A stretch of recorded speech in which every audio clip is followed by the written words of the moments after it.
much like a compliance process, there is no one-size-fits-all. What a chief risk officer will do in one particular company is not what a chief risk officer will do in another company.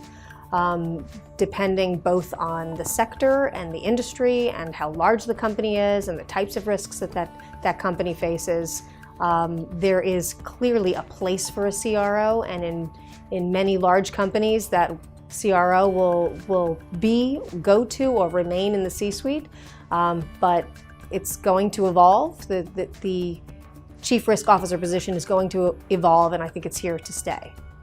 We're talking a lot more now about the convergence of the public and the private sector. We're talking a lot more about cooperation and collaboration. We're talking a lot more now about business ethics versus simply check-the-box compliance. We're talking more and more about a culture, we coined the phrase just last night, a culture of conversation versus a culture of compliance versus a culture of corruption.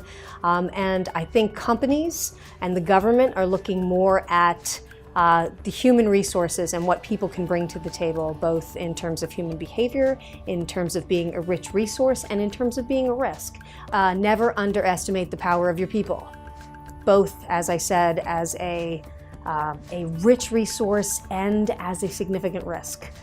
So chief risk officers, C-suite folks really need to know who's working for them, what they're doing, what positions they're putting them in, and they need to connect with them on a really human level. I'm very optimistic that with the collaboration that's going on between the public and private sector now, both at our organization at NYU School of Law in the program of corporate compliance and enforcement, and with RANE, I'm very optimistic that we're going to move forward and we're going to collectively be able to mitigate risks.